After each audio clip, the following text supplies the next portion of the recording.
I apologize. I'm kind of a new computer. Just the other day I was doing a program in Penn State and plugged the monitor, the video right into the computer, so I thought it was easy to do, but we don't have the right connection. I realized that I could have brought a different cord maybe, but I just had a few pictures I was going to show. My name is Colleen Shannon. I'm the land management officer for this area of Clearfield County. My job is to manage state game plans, in addition to a lot of other things. With me I have Cliff Ginden, who is our North Central Region Land Management Supervisor, so he is responsible for all of the state game lands within the North Central Region, and also Gary Zafuto, who is the North Central Region Director. So he's in charge of all operations for the Game Commission within the North Central Region. So, we are not here to answer any of the technical questions about the permitting or any of those sorts of things.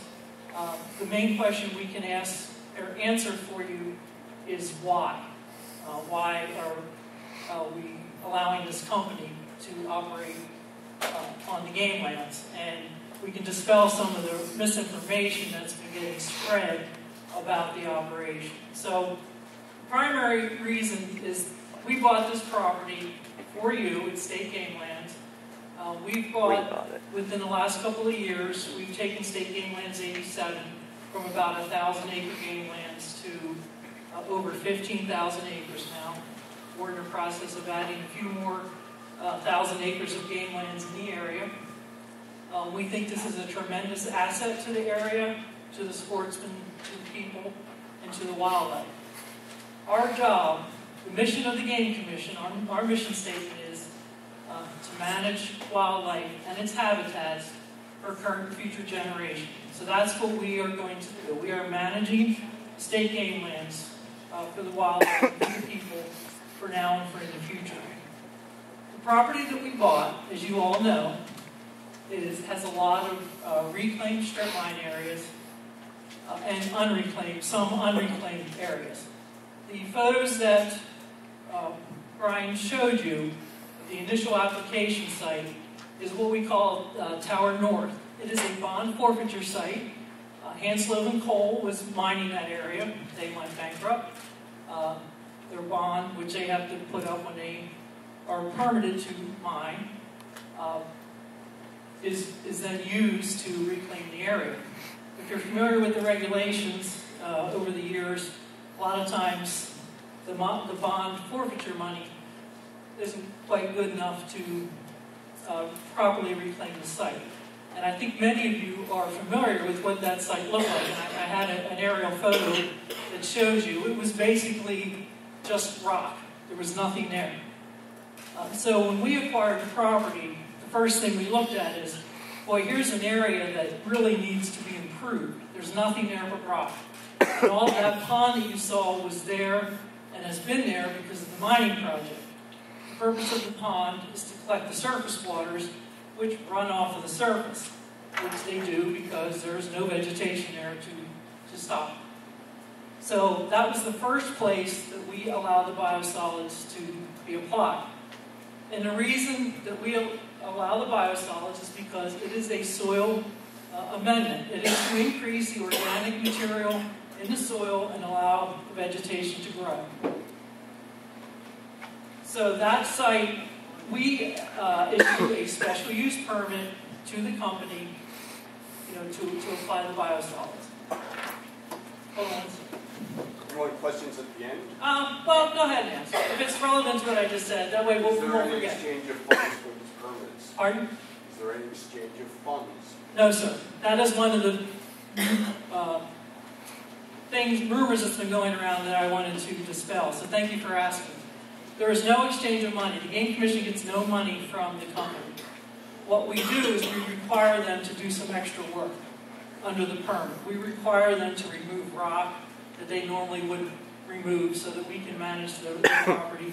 We require them in some areas to remove some of the invasive species by spraying or by bulldozing some of the other vegetation that is undesirable. The second area is across the road, as Brian showed you, and that is under a separate special use permit. That is for just land application on that property. Now, one of the misunderstandings out there is that DEP, the permit that the company has with DEP is for a large area.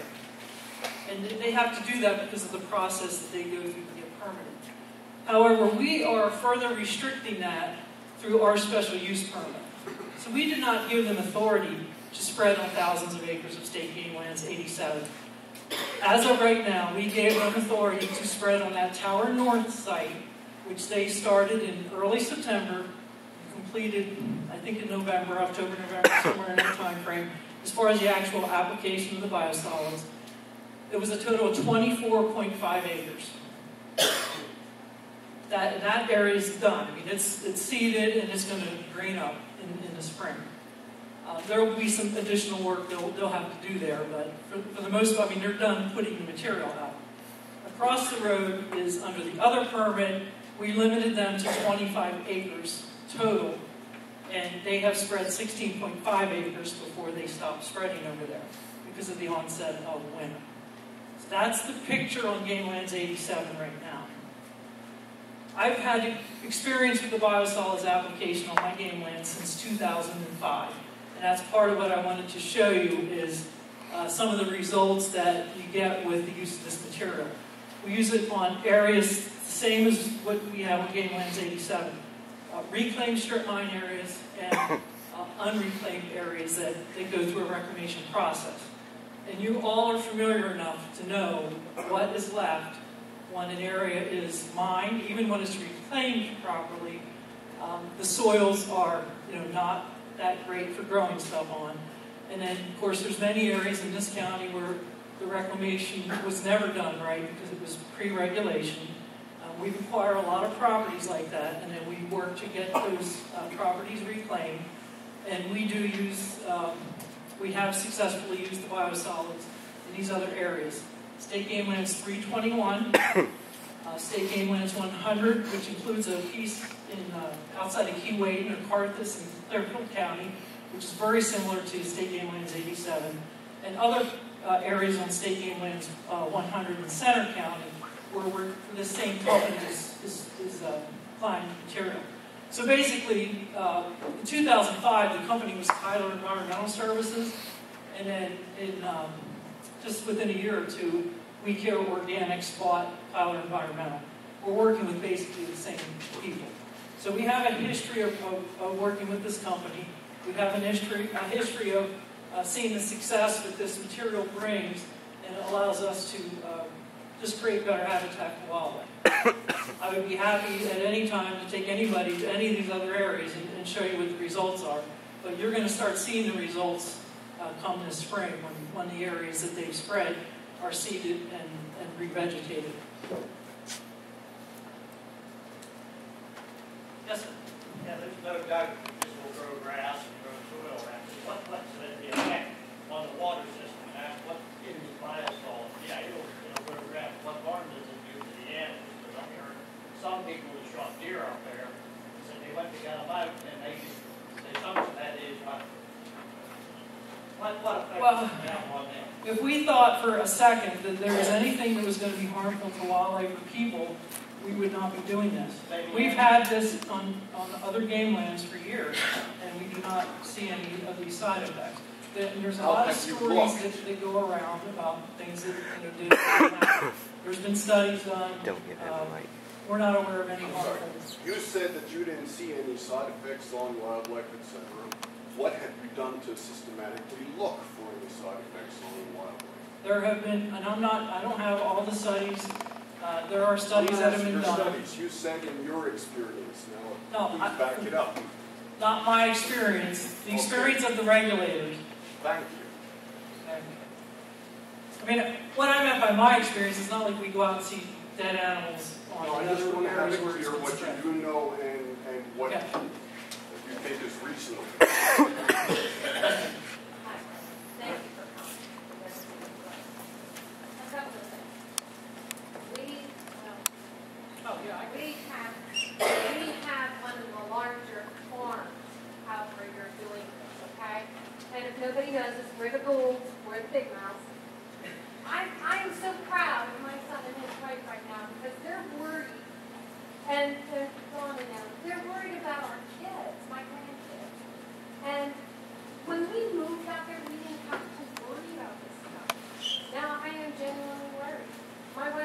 killed deer. It stunk so bad, he threw it over the hill. He couldn't even begin to think his kids would do that for his wife. There's no way. And then you guys have told us that your deer are going to walk through this, and they're not going to eat the grass. They're not going to eat anything of that. But they're going to have their babies here in a couple months, and they're going to lick the crap out of those babies, because that's what mothers do to their fawns. What are they going to be doing then to that leaves? There's no way that the process is there. How can you know it's not going to affect them? I know you're doing this genuinely. You really believe what you're doing is right. But on the other end, I've had to go in the house and close my windows because it smells so bad that it generally made me sick. I mean, physically sick. I wanted to throw up. And I can't let my grandkids out of the house when they're with me because of the smell. There's no way we're having parties at my house this year again. Couldn't have them last year. Can't have them again this year because of the smell. I mean, that smell is so rancid. I don't know how anybody can stand it and say it's fine. We had pastures of cows out there, and I'm used to manure, and that stuff doesn't come close to me. So I like honey. You can reassure me all you want, but feeding them, I can't trust them because I've seen them screw up before. I just want everyone to know this is why they're doing this. They're worried about the kids. They're worried about the neighbors. And I'm worried about everybody, including the animals. Okay? I don't know where you've ever been up here and make sure you're going across. If you go up there at night, you can see Thompson Bunny, like Thompson Bunny, you can see lights in Sykesville, and all over. All the people were Thompson Bunny complaining about the smell during this spread of this stuff. And they told them what the septic system for the sewage and that there. And I know where it comes from on the hill. Ladies and gentlemen, I would like to avoid more questions until we get our presentation done. And then you can ask us and the Game Commission at the same time, so you hear what we've already dug up in our information and all our stuff that we've done. That way we might answer some of your questions before you go ahead and ask them. So when Colleen's done with her talking, we'll also go ahead and do her presentation, and then at that time you can ask anybody any question you want, and we can give you the best answer possible. That's how we like to finish the meeting out. I appreciate it. Yeah, if I could just, and that's a good idea, we can have more questions later. I just want to make sure I've answered any specific question as to the game lines 87 and what's, the acres that's been done there so far. We have not accepted any money. We do not take any money from the company for this. We are not, one of the other rumors I've heard is that we're planning to move elk down there. We are not. If you read our elk management plan, you will know that that area is not part of our elk management area. I don't know, are there any other specific questions about the game line? How much are we planning to cover? Right now, they have, the way, and I should explain that, the special use permit that we issued is based on a fiscal year. We do it year by year. And we are in the process of looking at what is possible for a new permit. We've not completed that process yet. So I don't have a number for you. But we're not going to put thousands or we're trying to keep it very limited and pick spots where it's going to be. The company has told me that they're thinking now it would be better to move the processing plant that they use to one specific location and keep it there and operate out of one place, further away from where it is now. But I don't know where that is. We haven't sat down and made a plan for anything in the future. Okay. Does that answer your question? So basically they were authorized for the Tower North, which is done. They were authorized for the 25 acres. They've spread 16.5 there along the $1 million highway, as you call it. So you could be doing another 10 acres, you could be doing another 10,000 acres. Well, we're not going to do 10,000 acres. Okay. I mean, we understand this is something we're not going to use everywhere. It's just going to be used in certain areas. Okay? We have other methods of habitat management that we will use on our game lands as well. Did you have a question, Alex? When is the fiscal year? When is Oh, that? good question. The fiscal year for the state is July 1st to June 30th. So you won't be spreading until after that? When things are approved? They could come back and spread, yes. How long is the contract for? They have a permit with us till June 30th for 25 acres, of which 16.5 has been spread. So I'm not sure what their thoughts are. And we could say, no, we're not going to approve that area as well. So there's no long-term agreement between us and them to spread thousands of acres. Okay? Does that answer your question? Yes, sir. When you see infractions like these, and if you are convinced that they are infractions of the regulations, do you have the authority to say, okay, stop, no more? Or would you use that information to say, look, we're not going to renew your contract?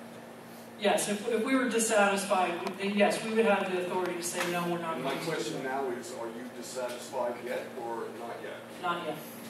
I didn't see that. If I saw that and thought it was a violation, I would call DEP and have them investigated. They're the regulators of that process. And, pardon? Have you been back to the first site with the sediment pond below it? Have you been back to? Recently, no. Have you been back there at all? Yes. Okay. And that. The last time I was back there was deer season. And in your mind, that never triggered anything to say, this is a huge slope and there's a pond and creeks right below it. The purpose of the pond is to catch the runoff from that hill. DEP permitted that. That site is different from a normal land application because it is a reclamation. And they are, under the regulations, allowed to make special exceptions for reclamation areas. Are you going to be putting any of this on what we know as the Yoder property? The Yoder property, I know what you mean. We don't have any specific plans to put it anywhere right now, beyond where it is now. So I can't answer yes or no. We do plan to do some management on that piece along Yoder Road. There's a huge invasive species problem there with autumn olive taking over the landscape, and there's numerous things that we can do. Having a company work in that area would be one of the options. We have other options. You know, we have springs that feed our wells. Okay. And that's right above our house. Right. That feeds, specifically that feeds his house, Right. but it also, the underground springs feed all, they all is up there.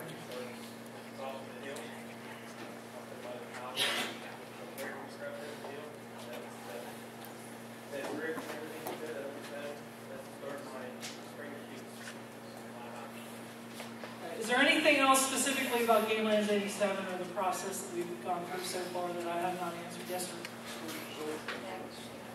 Pardon? Where is the silt fence? Anything having to do with the regulation of that site is under DEP. Okay. Was there another question? It seems that you don't have an answer to when it's going to be spread or when it's going to be spread. And I was just wondering, when that is decided, where do you find out where that is and when? Well, what would suit the community? If we sat down with a company and thought this spot here we might like to use, would there be some good way to get the word out, to have a comment period or something? Well, we can comment on that right now. And that comment is to get it out of Clearfield County. We don't want to hear it.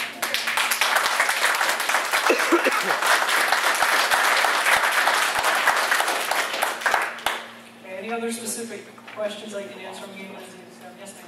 You mentioned that there has been no infraction so far, that you could see that you would stop this.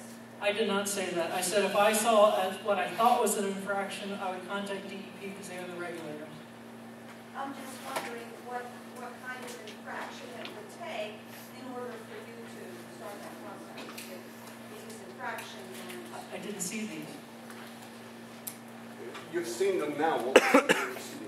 You said that you will evaluate, that you have the authority to evaluate the compliance of this company, all right? But then I've heard you say if you saw them non-compliant, then you would go to DEP. So excuse me, let me finish. Okay. So now I hear you saying either that you don't have the authority or you wouldn't exercise it. What I think I'm also hearing is if there are infractions, if the grade is too steep, or if there's an issue of being too close to a waterway, that you would say DEP permitted it, therefore it's okay. Now, please clear that up for me. When I said that what we have in our special use permit, we have a clause that, you know, if there was some big problem, we could cancel the permit. It's in the permit. Okay? So that's the one part. We have a problem. I deal a lot with Marcellus shale gas, those sorts of things. If we see a problem, we call an efficient boat commission of DEP, the folks that regulate. For example, if it's dirt in a stream or something like that. Okay? So, you know, if there's a specific violation of a regulation, we would notify them if I saw it. And then if we found out that this company was just not doing a very good job, then we would have the right to cancel the permit. Does that answer your question? I think so. Do you have any idea how many tons of this stuff is spread up there? Off the top of my head, no. I do have some information I can look it up. They send me a report. They're required to send me a report, and they send an annual report to the Harrisburg headquarters as to what they. I can answer that question, Tom. The North Tower site, the first one that was the mine, I can talk about it. It was the mine reclamation site. They spread 120 ton per acre. On the second site on a $1 million highway was 60 ton an acre.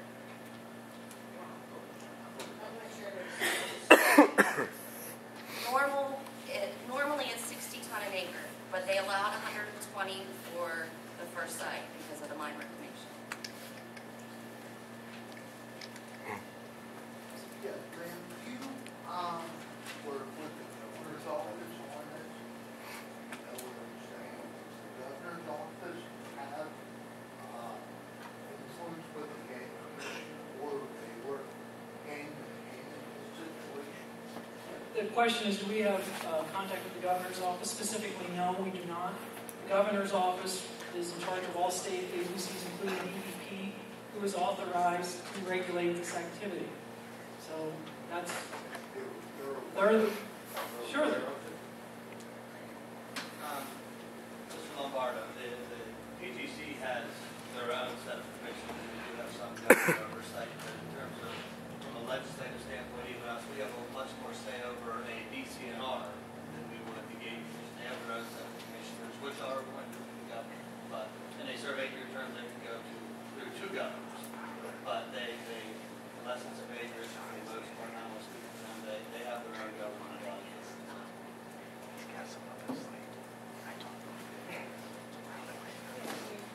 Just wondering how often you inspect the site and what promotes you to do that? I don't inspect the site on any kind of a regular schedule, because DEP is the ones that regulate the site. I go up there when I have time to go out. You don't know how often I know. whoever Their husband is keeps in charge of going. inspecting to make sure that the regulations are being performed okay. There's no. No, that's correct. I don't know. They don't report to me how often they inspect the site. You would have to ask DEP what their rules are for how often they inspect the site. Yes, they were. They were invited, yes. Jerry Dressler and Tom Nares. Yes, ma'am, in the back. I have a question. If you gave the initial okay to pour this up there, how come everything now has to go to DEA? Why isn't it your responsibility? Your agency gave them permission to do this. Now it's like you're just using DEA as a scapegoat because evidently none of you live in this area and are willing to take that risk. If so, go to her house and drink her water. Spend a week on her property in the summertime. we accept responsibility as the landowner. We had to authorize the activity to occur, and we did. And I'm standing here telling you that we did because of our past success, because it is, you know, a way of improving the soil so we can improve wildlife habitat on that property. That is why we do it. And I do live in the neighborhood, ma'am. I live in Bloom Township. It's damage to the animals and the people that live there. We don't want it here. And we weren't asked for it.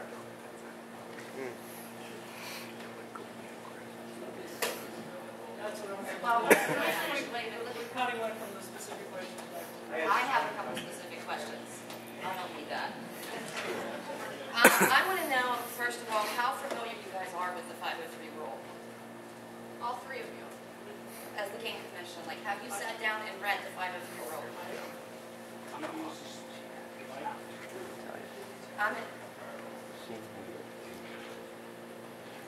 My question was, how familiar are you with the 503 rule? Just a general read through, I'm not, don't work with it on a daily basis. Well, this rule are the codes put in place by the EPA that pertain to the land application of biosolids. DEP has also adapted these codes, or they say they have. Okay? Under site restrictions in PA Code 271.932, it states, public access to land with a high potential for public exposure shall be restricted for 1 year after application of sewage sludge. I have it right here if you'd like to look at it. So is that law being followed? No. You need to read the entire section. And it All also, the stipulations as to what a high public use area is, which is specifically defined in 503. so that's not a high public access area. I mean, this is state game land. This is where people go to hunt, fish. It also states examples of restricted access include posting with no trespassing signs and fencing.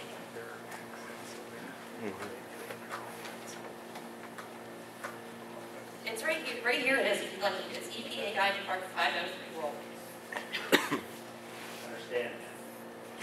There are multiple sections of 503 that address specific. Okay, I'm going to read another code to you. PA Code 271.915, Management Practices.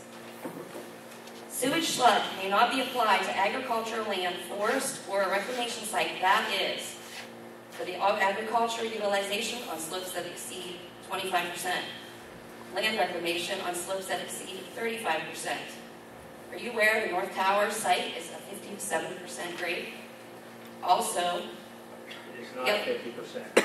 it's 57. It is not a 50% rate. What is your information, sir? I've just calculated slopes all around that area just in the last week, preparation of burn plans.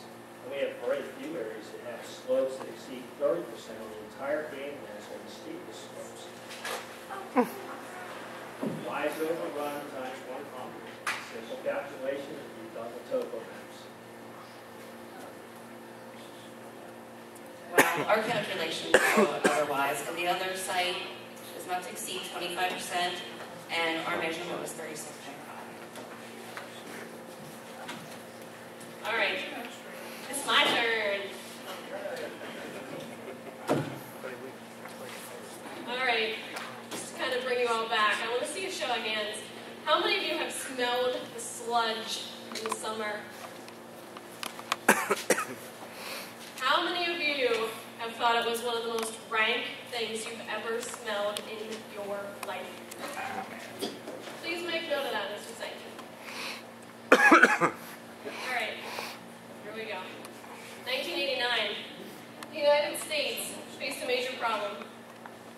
What to do with the sewage sludge after a ban was placed from dumping it into oceans and all other waterways because it was creating dead zones and killing marine life. In 1993, the Environmental Protection Agency, the EPA, issued its land application of sewage sludge rule, Part 503, what we were just talking about. To make the sludge spreading more acceptable, it was called recycling, and it was retermed as biosolids in an effort to make it look more environmentally friendly. The EPA defines sewage sludge as nutrient-rich organic material resulting from the treatment of domestic sewage in a treatment facility. The EPA says that once the wastewater reaches the treatment plant, the wastewater and sewage go through numerous processes which clean only the wastewater and then remove the sewage sludge. If necessary, the sewage sludge is treated with lime to stabilize the pH and to control odors. If necessary, those odors are they're treated, supposedly. And then the wastewater treatment processes, they sanitize the sludge, sanitize it, to control pathogens in the sludge. So let's break that down. The EPA is saying that the wastewater is cleaned, but not the sludge. The sludge is mixed with lime to supposedly eliminate odors.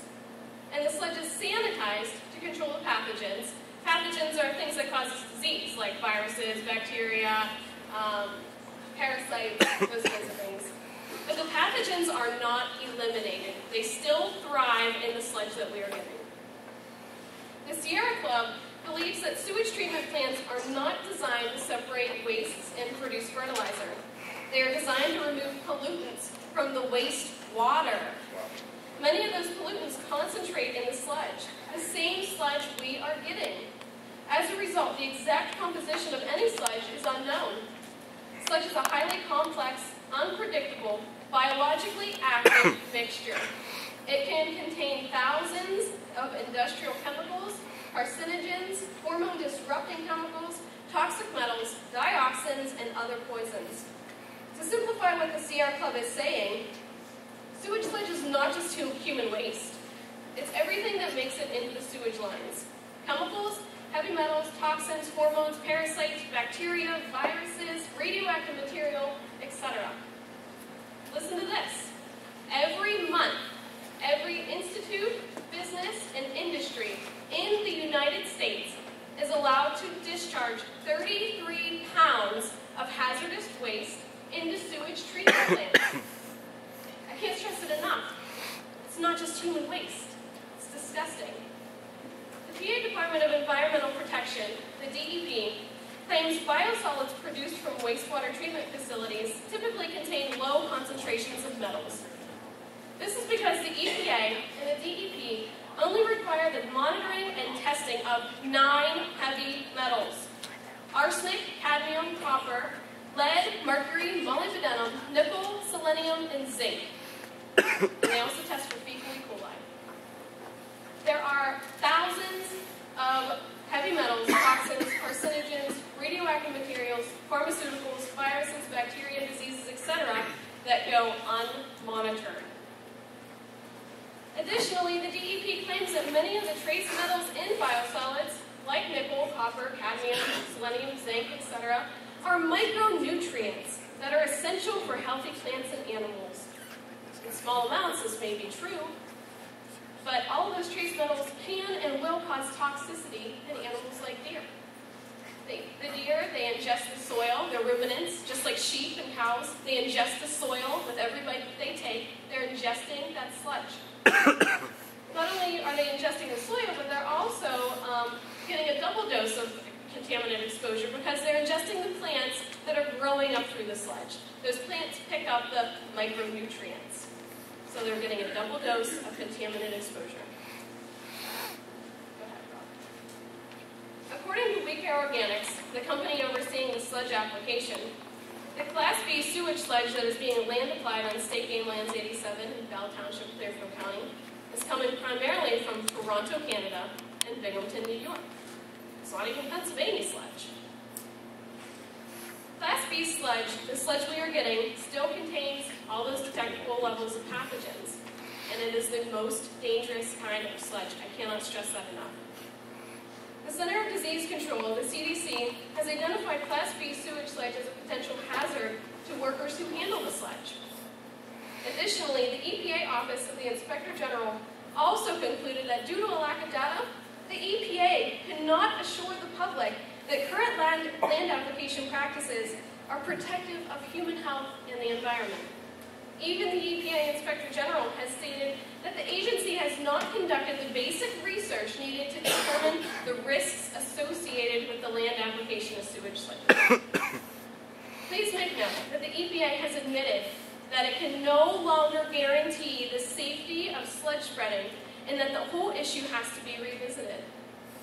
Interestingly enough, the EPA claims it no longer promotes the land application of sludge. According to soil scientists at the Cornell Waste Management Institute, the federal 503 sludge rule does not protect agriculture, human health, or the environment. Actually, toxic metals and dioxins don't break down after the application. They accumulate in the soil and are picked up by animals just like deer. Let's talk more about those animals. A National Research Council report concluded that the application of biosolids to farmland, when practiced in accordance with existing federal guidelines and regulations, presents negligible risk to the consumer, to crop production, and to the environment. The Research Council, just like the EPA and the DEP, are claiming that the biosolids are safe. Go ahead, Rob. Andy McElmurray from Augusta, Georgia would tell us otherwise, however. In a letter to the editor published in 2005, Andy discussed his opinion of the sludge. Several years after allowing sewage sludge to be applied on his land, his prized dairy farm was annihilated. The farm first suffered an enormous drop in milk production, then the cows became ill, and the cows started to die. Andy ended up hiring experts that concluded that the forage which was grown on his sludged fields was contaminated by toxic heavy metals and other industrial pollutants which were poisoning his cattle. What the expert found was that there were levels of arsenic, toxic heavy metals, and PCBs 2 to 2,500 times federal health standards. Andy continues in his letter by saying that federal regulations only require the testing of those 9 metals, like I listed earlier. But typical sludge contains thousands of pollutants, including undisclosed hazardous waste and dozens of carcinogens. Therefore, it is impossible to manage sludge safely. When it was all said and done, Andy lost his entire herd of prize dairy cows, and his 1,700-acre farm is now barren. Andy took his dilemma to the U.S. District Courts, where the presiding judge ordered the USDA to compensate Andy for his lost cows, land, and livelihood. Andy McElmurray is not alone in his contaminated farm. Other farms have also lost everything after applying sludge to their field and have been awarded retribution by the courts.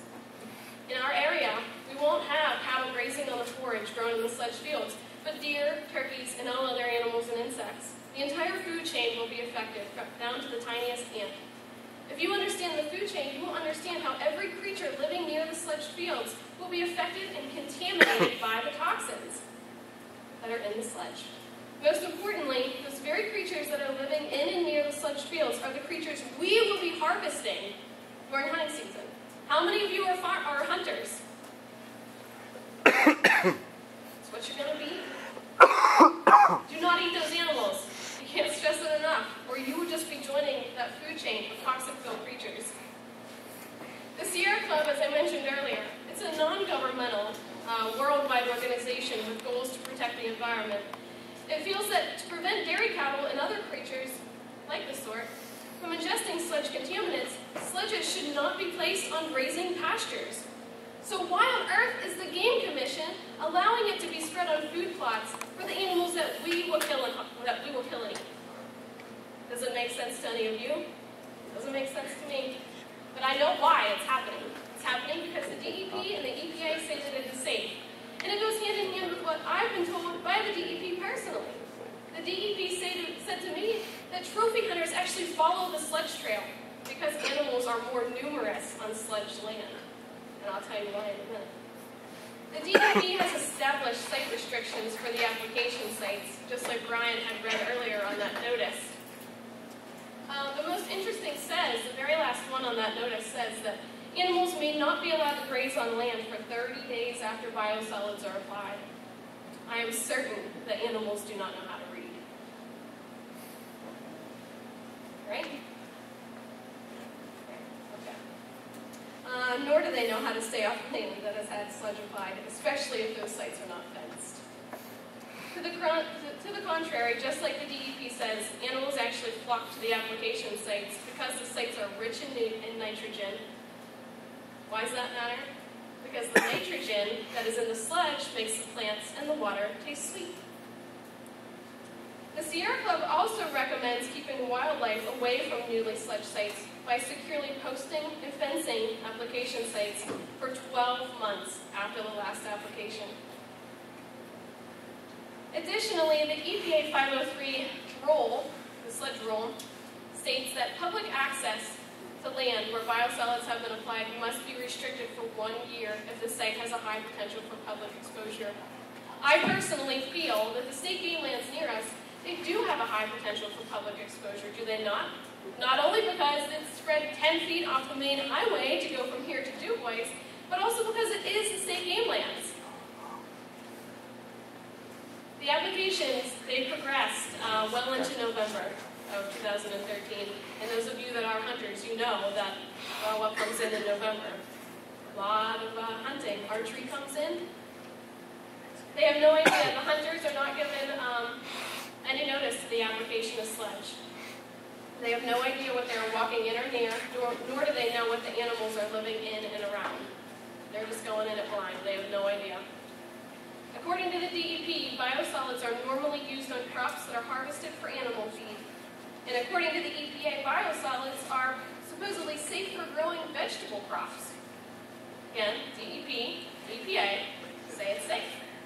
However, the National Farmers Union opposes using sludge as fertilizer. Major food processing companies like Heinz and Del Monte do not accept produce that was grown on sludge land. Whole Foods markets just recently banned any and all food found to have been grown on soil that was fertilized with biosolids. And certified organic produce cannot be grown on sludge land.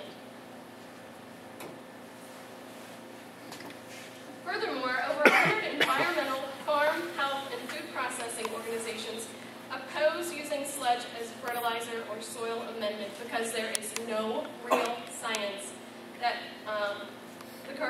there's no science that supports the current regulations governing the risky practice. These organizations have warned that the current policies do not protect human health, the environment, or agricultural productivity. When asked if biosolids are safe, the EPA will reply that the National Academy of Sciences has reviewed current practices, public health concerns, and regulator standards, and has concluded that the use of sludge in the production of crops for human consumption presents negligible risk to the consumer, to crop production, and to the environment. But the National Academy of Sciences was asked to study biosolids and funded by the EPA. When all of you hire a contractor to do work for you, don't you want the job to be done correctly? So the EPA funded those studies to be done in their favor. It is disgusting that the universities and the federal research programs that are finding that the sludge is safe are the programs that are being funded and given grants by the EPA.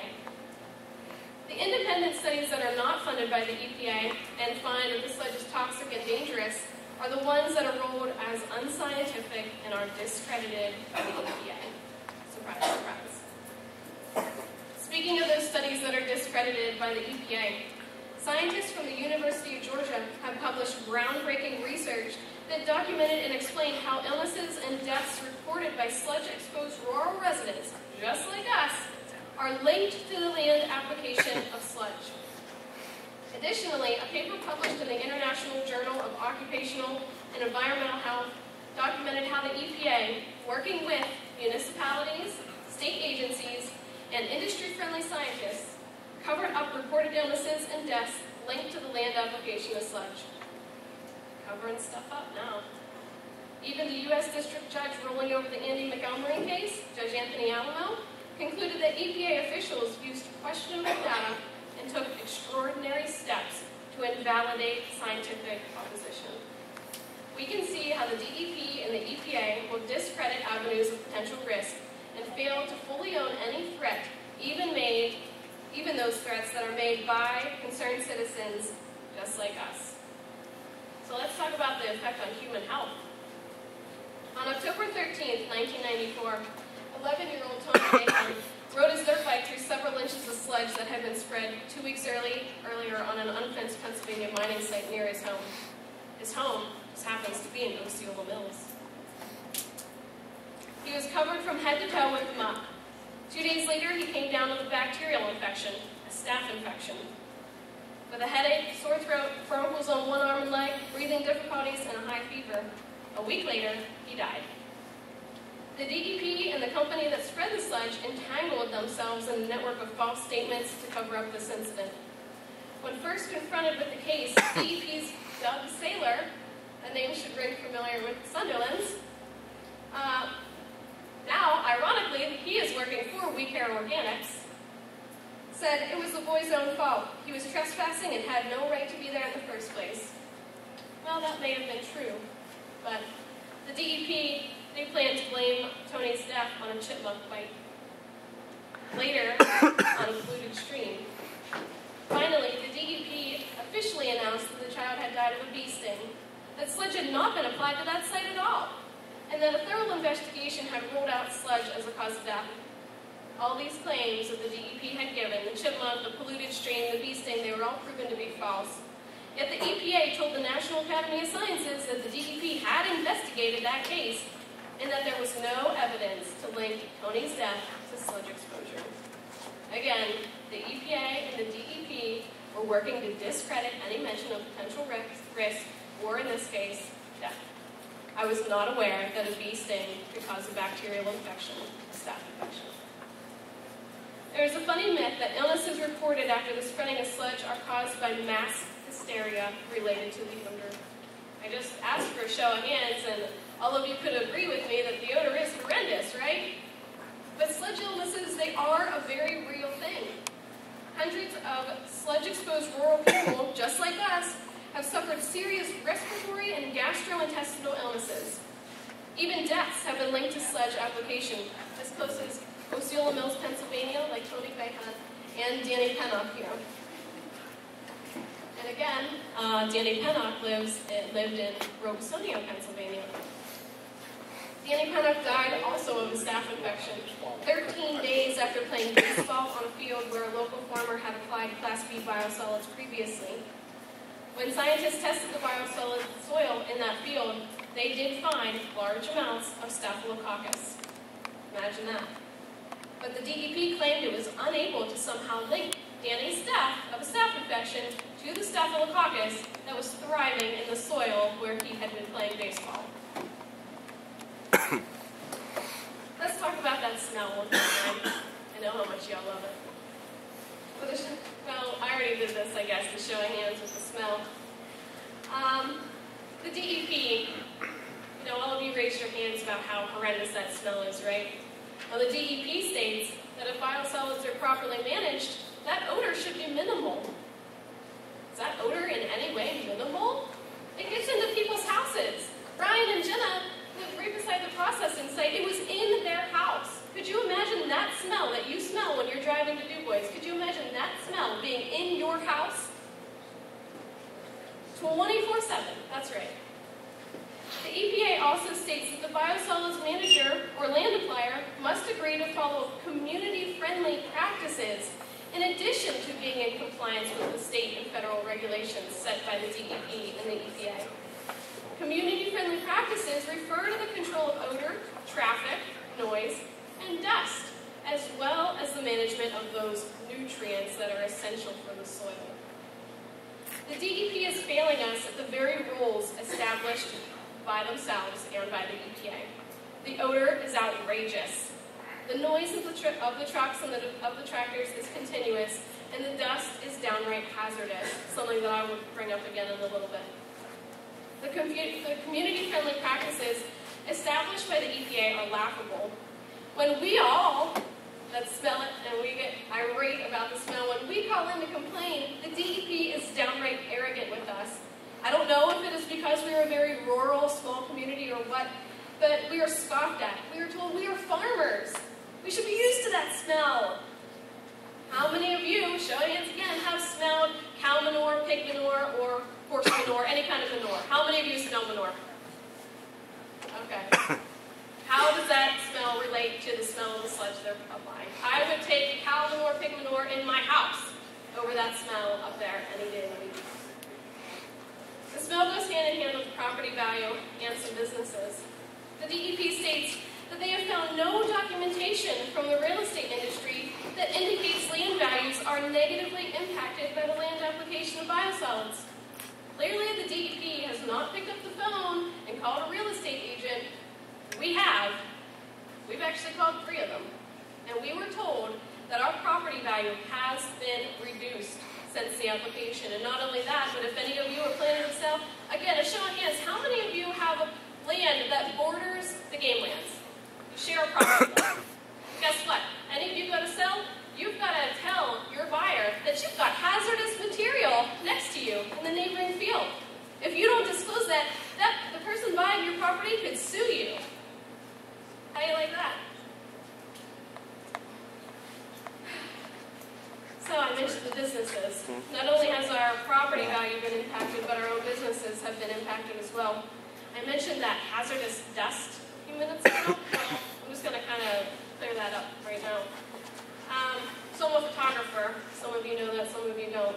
But I was getting ready to set up my outdoor fall shoot, okay? And I looked out my window and I was going to leave the house, and there was this haze. Some of you know where I live, some of you don't, but we live in a valley, about half a mile from the application site. And in that valley, our valley, there was this thick haze. I looked out my window and I thought, oh my goodness, something is on fire. What is that? It looked like smoke. I ran out of my house and it wasn't smoke. There was no smell to it. I thought, boy, that's really, really strange. What on earth is in my little valley? So I went out and I continued setting up everything, my hay bales, and I was out there for a few hours in it. I felt pretty strange after I came back in. That night, at about 3 o'clock in the morning, I had an elephant sitting on my chest. I'm 27. I couldn't breathe. I couldn't swallow. My heart was racing. Everything that you hear about a heart attack, how people describe it, that's what I felt like I was having at 27. I went to the ER, and the ER doctor, she diagnosed me with a bronchial spasm.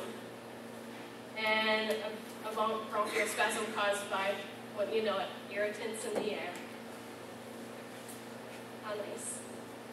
The dust that was being stirred up by the tractors, because whenever they apply this, they get shot up in the air, and there's dust and everything everywhere, because it's not applied wet. It's applied dry. That dust is just loaded with pathogens and all kinds of toxic material, and it goes everywhere. Any way the wind takes it, that's where it goes. That's where it settles. That's what we're breathing in. So the ER doctor, she diagnosed me with this bronchial spasm caused by irritants in the air. I've never had asthma, just want to clear this up. Never had asthma. Never had any kind of respiratory problem. Never even really had seasonal allergies. Nothing. Genuinely healthy person. 27 years old, bronchial spasm. And I'm not alone either. My neighbors in our little area, that very first slide that I had showed all of you, well, Brian had showed with the state game lands, that huge chunk of green and the white dot in the middle, that's where several of us live. I see the parishes back there, the Golds, the Sunderlands. We all live in the midst of all of that. And like I said, I'm not alone. I know that some of my neighbors are chronically suffering sinus congestion, sinus infection, headaches, migraines. Some of my neighbors have even developed reactive airway disease. A couple of them have developed pneumonias. And even as ironically as a man developing the devil's grip. Well, I understand that the devil's grip is caused by the Coxsackie virus, but when you know it, the Coxsackie virus thrives in the human gut. Spread human waste out near our houses. The man's out hunting and gets something picked up from Coxsackie virus. How nice. It's kind of like that Daniel Pennock that I just showed you and him getting a staph infection after playing baseball, right? We also have gas well companies with gas wells near and in the application sites, like we showed you pictures of. The workers are very concerned, not only about the putrid smell, but also about having to walk in it. It's on their shoes, on their clothing, on their hands, in their trucks. They eat their lunches in that truck. They take that truck home to their families. park it in their driveway. The sludge gets in their driveway, their kids play in it, their dogs track it in the house. It's everywhere. And it will be getting into the local watersheds. It might not be today, it might not be a week from now, it might not be 3 months from now, but it'll get there. Sooner than later, it will be there. The DEP restricts the application of biosolids on land that has a slope greater than 35% on mined land and 25% on previously mined land. We've had that slope examined by professionals, and both of those sites exceed the 25 or 35% limit, which is against the rules set forth by the EPA. According to the Water Environmental Federation, biosolids should only be applied in ways that minimize risk of leaching of nutrients or other constituents into groundwater or runoff to nearby surface waters. I'm not certain if the DEP understands that the area where they're spreading all of this sludge sits directly on top of a bed of shale. If any of you know anything at all about shale, you know that it does not filter anything. It is not like limestone. Whatever gets on top of it, it will be running down through it and making its way to the water. The risk of leaching is very high. The first application site off of McGee's Mills Road near the Clover Run mine has a slope that exceeds the 25% limit for previously mined land. Directly below that hill is not only a sediment pond, but also a stream. Anyone with any amount of common sense can understand that the EPA and the DEP regulation that states that the sludge cannot be spread within 100 feet of a perennial stream or 33 feet of an intermittent stream is useless. If the sludge is spread on a bed of shale on top of the hill, no matter if that stream is 10 feet below it, 100 feet below it, 500 feet below it, it doesn't matter. That runoff water will get to that stream eventually. Several of us have taken the steps to get our water tested, to get a baseline, and we urge all of you that are here to do the same exact thing, get that baseline. If anything changes between now and the next testing, we plan to have done this fall, there will be action taken. 3 of us have already been to an environmental lawyer. He feels that with everything that we've told him about the closeness of the application sites to our homes, the outrageous smell, the trucks tracking the sludge out on the highway, the negative effect on our property value and on our businesses, the slope exceeding the 25 or 35% limit, etc., that we have a very real case. Fighting the state would be lengthy and it would be costly, but it could be done and won. So now that all of you have heard my side of the story, I want to do one thing before we open it up to the questions and comments section. With one more show of hands, I want to know how many of you support the land application of sewage sludge in Pennsylvania, in Clearfield County. Please make note of that also. Same with the 3 of you sitting right there. We don't want it. We don't want it here. At this time, there will be a petition circulating. The petition, it says that, we don't want it here. Let's get it stopped. So I urge all of you to sign that if you haven't signed one already. And I want to remind everybody again to raise your hands for the question and answer section. You will be called upon, and to please not get hostile or you will be asked to leave. And while I'm up here, just for one more minute, Colleen had said about the mine reclamation end of things. And I grew up in a miner's house. My dad is a surface miner, has been pretty much all of his life. I called him up and I said, Dad, I got to know something about these surface mines and how they work. I said, what happens with the topsoil? He says, well, they push it off and they put it into piles, they seed it, they mulch it, and that's where it sits. After we're done getting the coal out of the ground, the landowner comes in and they approve the land, how it's been put back, and then we put the topsoil back. So it's a facade. It's a way for people to dump sludge, which again, I'll remind you, was banned from being dumped in the oceans because it was killing everything. It's a way for people to land apply sludge and to act like it is a soil amendment. It's not. That topsoil that had been on the mine sites was always capable of growing vegetation. It's still topsoil. There's no need for it on mines. There's no need for it on food plots in the game lands. No need for it whatsoever.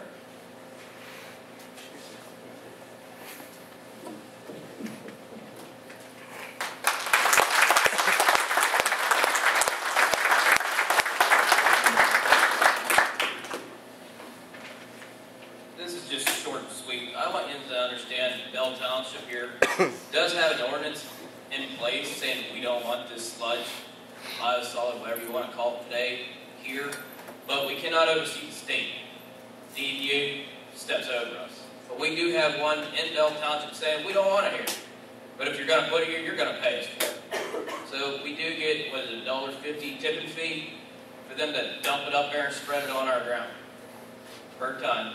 But there is an ordinance already here, stated in 1993 when they was doing Bear Run down here. Now Bear Run was grandfathered in. We couldn't stop that at the time because this was, come after the fact.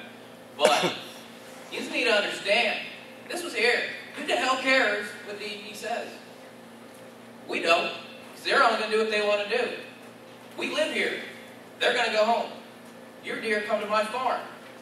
I used to hunt them. Now, I just want to get them out of there. No one wants them. No one wants to hunt anything out here anymore. There's hundreds of hunters I've seen in hunting season parking right where they were spreading because it was covered in snow. If they would have knew what they was walking in, they'd probably throw their boots out the window and drove home barefoot. Because I was just up to the site today, matter of fact, taking a cameraman and a reporter up to show me the sites. My truck now smells horrendous. It was on my boots when I walked into this place. It's not fair to us that have to live here. You want to grow green grass? I can show you how to do it the farmer's way. I mean, we don't have to bring in biosolid. I mean, it's as plain as day. Get some fertilizer, get some cattle. We'll make manure. This is just wrong. There's more stuff in this that's hazardous to anybody's health. They don't have long enough data to show what this can do. I mean, if they went and dumped it in the oceans, it's killing the fish. They went and dumped it in the rivers. Well, who's to say in 20 years we ain't going to watch the deer fall dead down in our yard? Or one of our kids is going to be down here playing. It's not right. There's other ways to do things. Let's do it.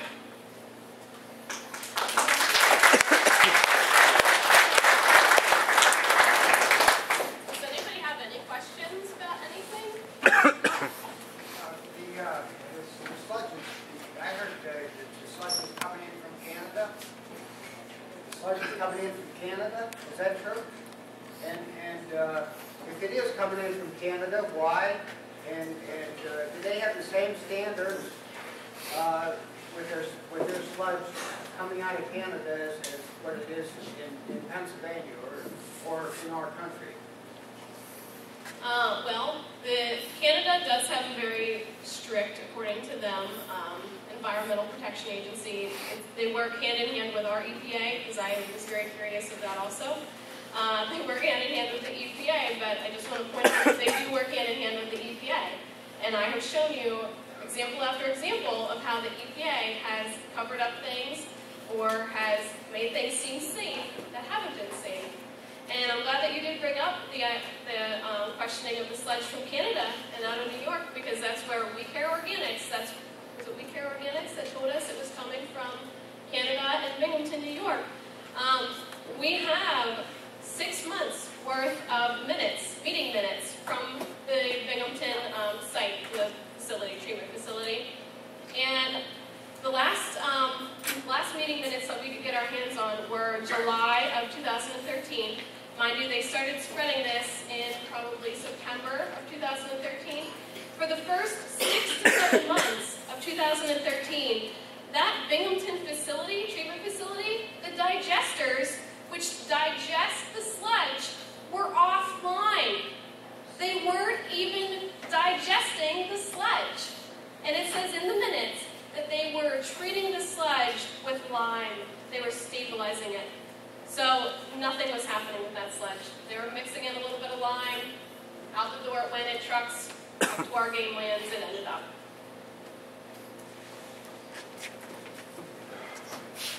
Yes? I'd like Representative Sankey to take a swing at this one, please.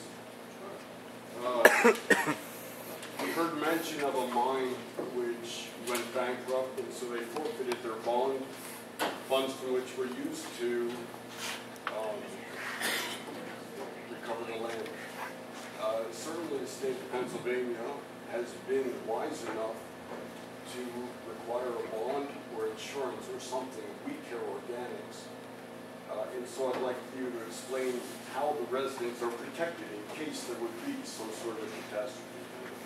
I don't know if I know exactly what you're asking. You're talking about the bond Well, let me forfeiture? clarify then, please. If someone is dumping something which is dangerous, they should have either insurance to cover them against harming us, Yes. or else there should be a bond. And if the state of Pennsylvania is directing this business, the state of Pennsylvania should be taking care of us in that way. I would say without question, I can't speak for We Care Organics. I did speak to them last week. They chose not to come, and that was at their discretion. They told me if it were an official meeting that was held by DEP, then they were required to come to them. It was their corporate policy not to come to meetings because he assured me that this meeting would go smooth without them, but I'm not in charge of them. I'm sure they're insured. I don't speak for them. You are sure they are insured? They would have to be a business, whatever business All you're in. right, but in case there is a drop in the property values here, they are insured sufficiently to cover that. Are they bonded? Do you guys know if they're bonded? How they work? I mean, they'd have to be insured, but I mean, listen, you're getting a raw deal. I'm glad it's not beside my house. I wouldn't want it either. I understand why you're upset. However, do you have a septic system? Excuse me, I'm concerned about Pennsylvania's waters. I'm not so much concerned about me personally. My question was leading to the waters as well. You trust DEP to inspect your water? You trust DEP to inspect your wells? No. I like you guys. They have the oversight. I'm not diffusing responsibility. Someone spoke about the township right here. Your local municipality does not have the say. And I don't agree with it. I'm just telling you what the law says. Okay? They will receive a voluntary fund, whereas you can't say, well, you have to pay us to come in here. You can't stop them, and they will pay you a voluntary fee as far as that goes. Okay? No member of the General Assembly, House or Senate, can stop this. This is DEP. And if We Care Organics goes through the process, and they get permitted by DEP, it's going to come. I'm not saying it's fair. I'm not saying I agree with them. There is no check on DEP, and there is no, liability is different from the technical issue. Someone should be responsible for making sure that the liability of the residents here is covered in some way with a bond or with insurance. I think that's separate from the technical issue. That bond or that insurance would also be making sure that DEP does their job properly. So if they are incompetent, your premiums are low. If they are incompetent, they won't be able to get insurance. I don't know what the bonding issue is with them. I don't know how. I don't know. I've learned more from sitting here for 2 hours than I knew about this before. When will you get back to us on this? Whether you want my question to be if it's going to affect your property rates, your insurance rates, I don't understand what. No. My insurance rates? No, come on, please.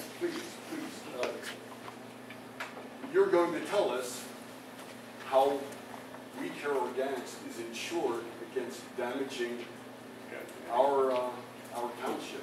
I can do that. I can't do that this minute. In our but waterways, as far as being down here in Mahaffey, okay. eventually it'll get down here to our water systems. Oh, sure, we'll get to the Chesapeake Bay. If you have, listen, Bill and I from my office drew up 10 questions, and I said to Bill, Bill's quite a little bit older than me, I said, put yourself as a concerned citizen in Bell Township. What are the 10 questions that would be on your mind you would want to know? And they answered the questions. They'll gladly comply. I don't know how they're going to comply with the public, but they'll comply with me. And if you want the questions answered, whether you like the answer or you don't like the answer, they'll comply with me. They've been more than transparent on any question I've asked them. The PGC brought them to the office for us to ask them questions. That wasn't a question I asked them. And if you have a list, we got pens, we got paper. I'll get your name. I can send it all through Allison if you're networking with her. Any questions you have, I'll get them answered. I've just learned who We Care Organics is as well in the past few weeks. So we're kind of on the same learning curve here. I'm not going to sit here and tell you something you want to hear because I've learned as well here. I understand you're not happy. I wouldn't be happy. I understand that. But if they follow the permitting process and DEP issues it, there is as this states, even the township can't stop it. I don't agree with that, but the law is the law. DEP does not follow their own regulations. For instance, on this one issue of the grade, we hear PGC saying grades are fine. Residents say no, grades are out of specs.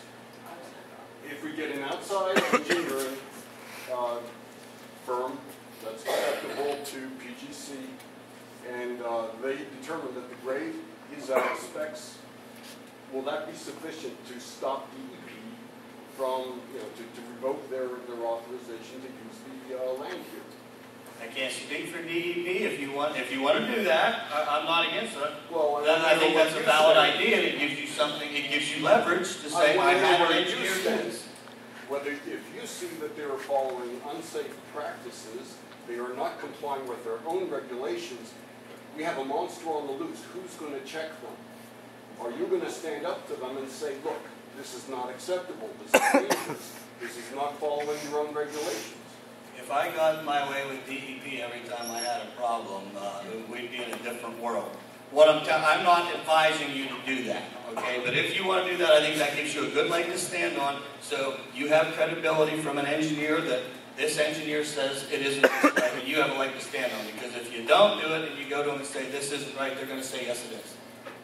Okay, I don't know what to advise you to do on that, and I don't know if you guys have any insight if that's ever occurred. I have one question there, and I'd like to explain it for people here. You said the legislature, the Senate, has no control over DEP. Affirmative. Fine. Soon somebody has to be there once. Who has control over DEP? They run through the The executive governor branch. or who is it? The secretary, Chris Abruzzo, is the secretary of DEP appointed by the governor. Okay, so it all falls back on the governor. I'm not playing diffusion of responsibility, but I can't stop DEP as a member of the House. Or the They Senate. have to be responsible to somebody. So they're responsible to the governor. Yes. I have one question.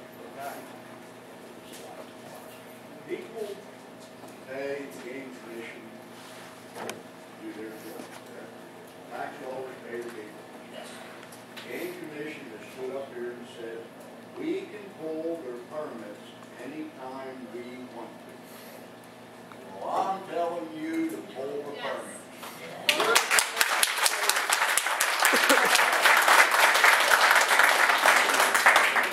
Cliff can't hear you. What he said was pull the permits. We don't want them here. The people here pay your wages. You guys can pull the permit. We don't want it. Pull the permit. You're not going to stand We for it. don't want their swamp. The autumn malls are no problem. Go ahead. Coming back. I'd like to know if the State Game Commission is doing this out of the kindness of their heart and a few stones being moved. How much money is coming? I mean, somebody in Canada or somewhere is paying somebody to haul this stuff and move it in here. What part of the state is getting this money? Where's it going to?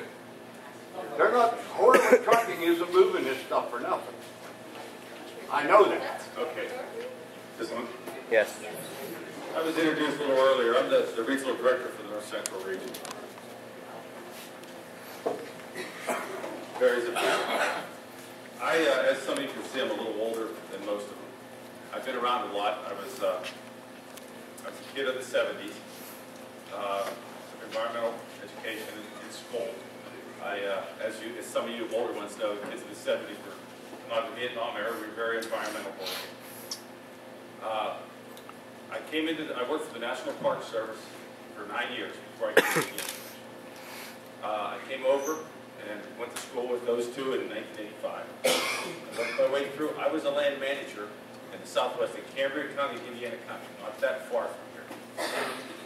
Worked with these mines initially. I worked with this predecessor to this company whenever it was Kyler. And I asked the same questions you have. I sat down through many programs with them. Do I think you always have concerns? There's always unanswered questions. But we are trying to do, and to answer your question, we do get paid by you. You know, we based on a hunting license. That's how we survive. Hunters bought a lot of land in the past. We are getting those benefits by being able to sustain. You pay a $20 hunting license, the lowest in the East.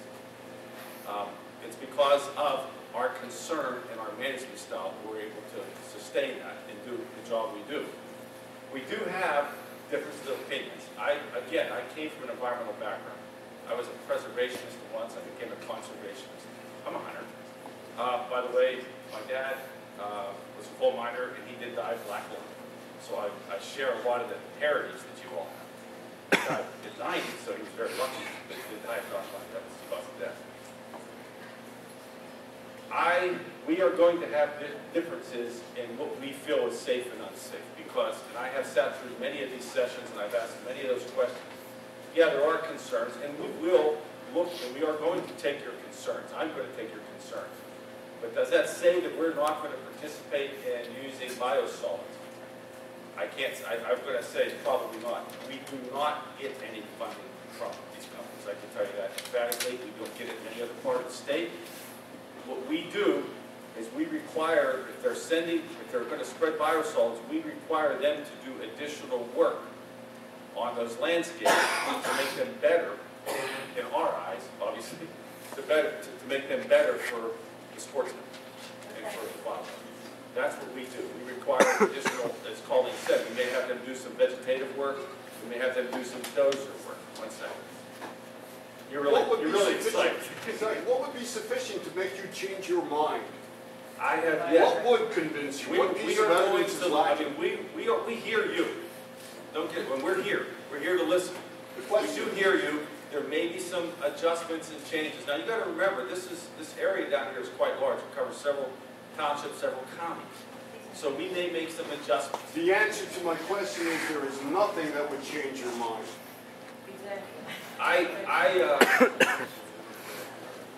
There's nothing that I have seen. There's much information that you what would it no, take? There's nothing. No. They spread. I had to laugh when you talked about them spreading sludge. I worked in the Jersey Shore office. They spread sludge on the neighboring farm continuously. I do not like the smell. That's sludge. It's a biosolid mixed with blood from slaughterhouses and such, and they fill it in the soil. It is not pleasant. I understand where you're coming from as far as the unpleasantness of it. We can work on that. Those are things that we will work on. But to say that that this program is not a program that we are going to walk away from, we would need more information. I have sat through, as we all have, sat through many programs. We've read a lot of information, a lot of literature. I started back when I became a land manager back in the 1980s, when I first became aware of what was going on. The results that I have seen have been, and I wish we could have showed the have been pretty good. We have asked those questions about the heavy metals. All those questions have been asked time and time and time. Have you ever measured the heavy metals on one of these disposal sites in your experience that you're responsible for? I'm sorry? Have you ever measured the heavy metal? We do not. As was mentioned earlier by others, there is a process. The EPA, federally, the DEP, the state, they all work under laws. Those laws are all developed by the legislature, signed by the governor. We are a product of laws. We all are a product of laws. And I will fight for somebody's right to do something within the law. Not particularly talking about the application of biosolids. I'm talking about anything. We all have rights under the law. Right now, the laws permit this, and the experts in that field, you may not agree with them, but they are the experts, and they are predicting, saying that. Now, again, as I will say, we have listened to you. I was here listening. We are all here listening. We have heard you. We will take this. We will discuss it. But you've got to understand there are many sides to every issue. I think we can all agree to that. I have a comment. Because it seems like we're not getting anywhere with you, for myself, I will not buy your hunting license.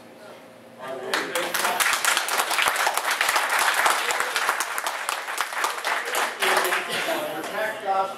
We don't want it. I understand. We do not want this. I appreciate what you're saying. I appreciate your feelings and sentiments.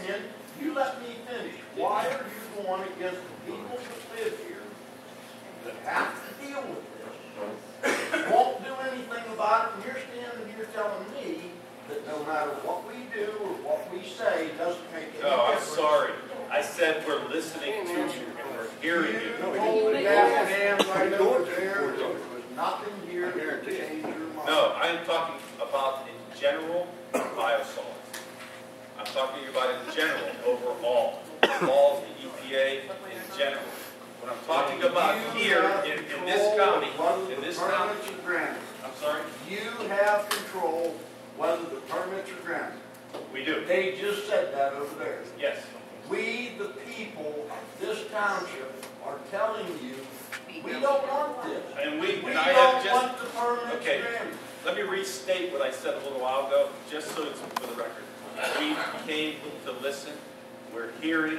We're not going to make any predictions at this point. We can't. We have to talk about it. There's a lot of things that have to be discussed. But we do hear you. You understand that? We're not asking for predictions, we are asking for responsible action. Okay, go ahead. Can I have a question? Two-part question.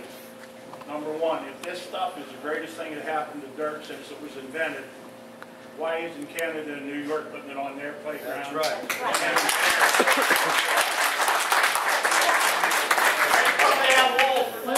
Let me, and I hate to speak for We Care, but I asked the same question as you about the source of the material.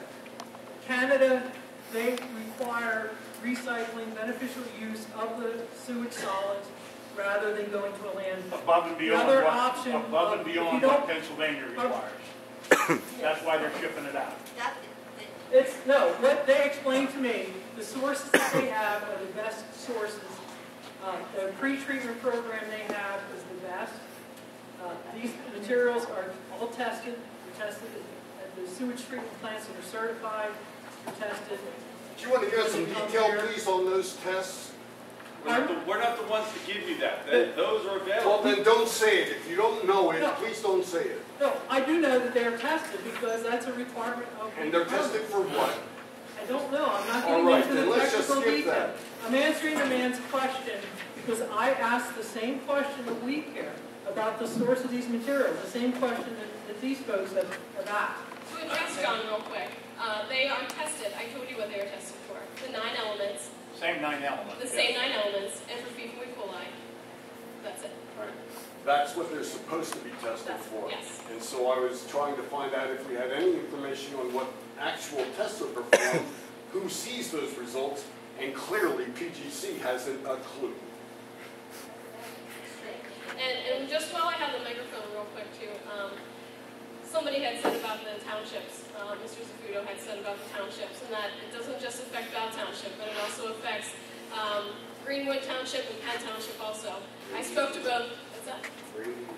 Brady Township also. I spoke to Penn Township, Greenwood Township, both of their supervisors, neither of which had any idea that Class B biosolids were being applied in Val Township. Go ahead, Dan. Second part of my question. Oh, yes. Two-part question. I'm a member of the volunteer fire department here. We were discussing the 1-year ban on this, and that, but none of you disputed that it is actually the 1-year deal. I'm going to tell you that if I don't find out that I'm walking in BioCat, if 87 burns tomorrow, don't look for me.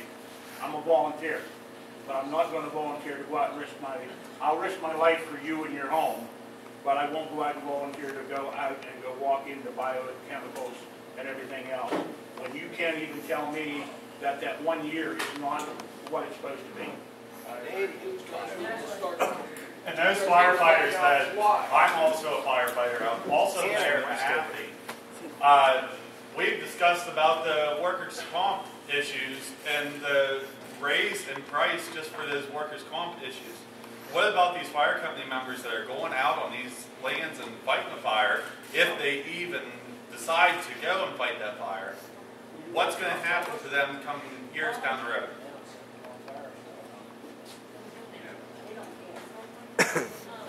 I'm a fire Just to chief, and I'm address telling you, I won't set something of people out there interest to like get an to answer Josh, on real quick. when this stuff is safe. Put that in. I had actually found, just one second, this is interesting to some of you, and this kind of addresses this. Just like the EPA, DEP, tons of people say that it's safe, right? Well, I found out that there was sludge that was applied on a farmer's land in Snowshoe. And I tracked down the lady's phone number and I called her. And this happened about 10 years ago. And I said, is there anything at all that our people should know at our meeting? Is there anything interesting that you would want to tell us? And she said about the smell, of course, and how putrid it was. And she said that that smell lasted for years. And she said, but here's the topper on the cake. She said the farmer that had the sludge applied on his farm developed a very rare leukemia. And this was her brother-in-law. And she said, the whole time he was sick with the cancer, he knew he was going to die. We always said to him, this has to be from the sludge. This is such a strange leukemia. It's not hereditary, nothing. This has to be from the sludge. He denied it. Her neighbor has the same rare leukemia. I have a question for the game commission. Being that I'm now a new local landowner and trapped in the game lands 87 we had up here, I know what my property's worth because I just built a house. If I go and have it reappraised, find out it's worth, let's say, $50,000 less, are you guys going to pay the difference because you guys put the sludge in your property without talking to all the local landowners and Biosolids dropped the property values? You going to give me the value difference? Somebody has to. It's not fair to me as a landowner or anybody else in here. For you guys to come in and, as far as I'm concerned, it was rude. Was spread this, even though it might grow green grass. I don't care. Deer were eaten long before you showed up. Somebody owes me money when it comes to the dollar. I can attest to that. We had our land and our house reappraised, and it went down. We just had it appraised in October, and the value went down. We added stuff to our house, and the value still went down. And also, I do want to point out, too, I made a phone call on Thursday to the Clearfield County Tax Assessment Office down at the courthouse. And I spoke to the head assessor there, and I explained what was going on and everything like that. And for all of you, the show of the hands that you did earlier that are property owners with your border is the game lands, she said that all of you, including us, need to file an appeal to the tax assessors because right now we are going to be overpaying our taxes. And you need to file a repeal by September 1st to get your tax payment down. Go ahead, in the back. Mr. Tank, it's for you, sir. Yes, sir. Seeing how it's pretty obvious by these people that nobody's getting paid for this coming into the state of Pennsylvania, maybe you can stop it by adding enough tax on it that they won't want to ship it here. Like what you're saying, I haven't heard that, but besides the voluntary money to the municipality, that's the only money I know about it. They don't always pay that either. Okay. I'm unaware of that. That's a good thought. Thank you for bringing it forward. Is there any, just a follow-up to the question the gentleman asked about testing, is there any independent testing being done? The reason I'm asking the question is, that's absolutely right.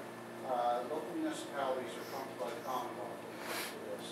DEP ultimately rules on that. There was a township down near Pottsville or Pottstown, Pennsylvania, I don't remember, a couple of years ago, did challenge the application of sludge or biosolids. And it didn't go well for them. But one of the few things the Commonwealth Court did permit them to do was independently test the soil and the contents of the trucks coming into the community. You know, knowledge is power. And at least that gave them something they could go to DEP with if there were unacceptable levels of pathogens or heavy metals, as you described, and obviously know what's wrong with that. Do you know if that's going on in all this? We are not aware that any of that is done, and I'm certain that, we've accrued a lot of costs in and of our own.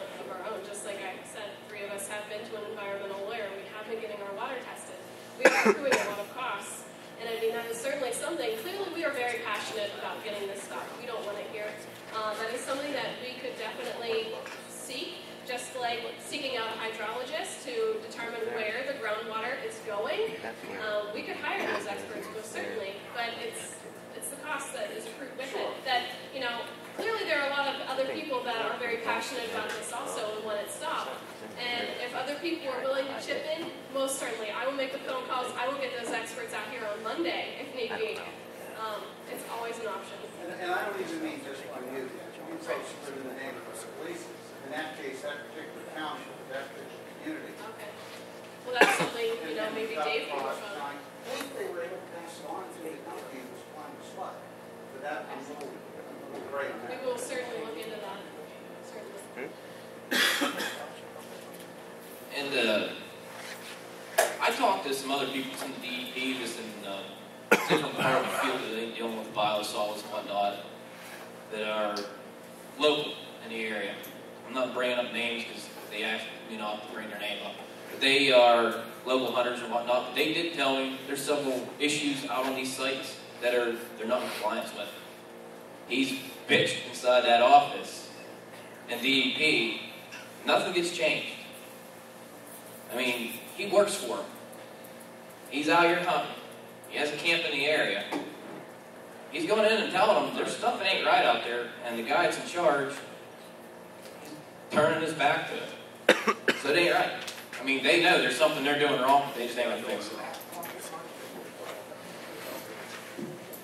I want to explain a little bit of what I experienced with DEP. On Monday, November 25th, I had contacted the Clearfield County Conservation Office. They had visited the sites up there the week before, and he felt there were possibly several violations. In turn, he called Tom Mears from DEP that morning and voiced his concerns. That evening, my husband and I drove out, and we took several pictures at the site, second site by the $1 Million Highway. On Tuesday morning, we got snow, sleet, rain, a whole mixed bag of everything. Our kids didn't even have school that day because the weather was so bad. Well, guess what? We Care Organics were there and completely covered over the site that Tuesday. In the storm, in the snow, in the rain. Now, how did they know to hurry and cover that all up? This is our DEP at work.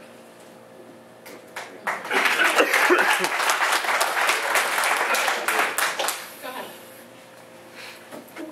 If what the Game Commission is telling us is that we're here to protect and to serve the general public, the game that's out there on that land, and the future for your kids, my grandkids, why don't you do an independent study on it instead of just saying, let DEP do it?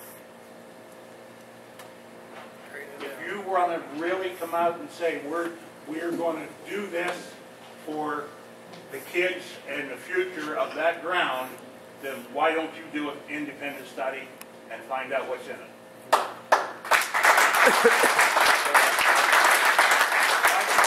Why should these people, these private people, why should they pay for your mistake? Why wasn't there an initial water test done? Why didn't we have the option? Why didn't you give us the option to have our water tested and pay for that? That's over $100. Explain. We don't do the DEP permit. But DEP should have came to us and said, hey, this is what we're doing. We all have wells out there. We Care has offered, they'll let folks take, if they want to take their own samples and submit it, they'll pay for the testing. If you don't trust the results that they are publishing monthly from their monthly test reports, they have gone on record with one of the families in here that will pay for the testing. It's out there. Why did it seem that this was such a sneaky operation? Why did you not come in through the front door, announce in the newspapers, and educate? I got people talking here, and I heard. Oh, it's addressed to any one of you three. We can hear you. Why Yes, did why it it was feel so as if... sneaky? Why it was so sneaky? Why didn't any of us know? Why wasn't there a town hall meeting prior to the application? Some of us did get letters in the mail, but it was a letter stating, well, guess what, this is happening. It was never a public opinion, nothing. Why is that? Because we would have told you then, we don't want it here. We were never given the option, and that's what Jenna is saying. We were never given the option. Well, I can answer that, Allison. We don't matter.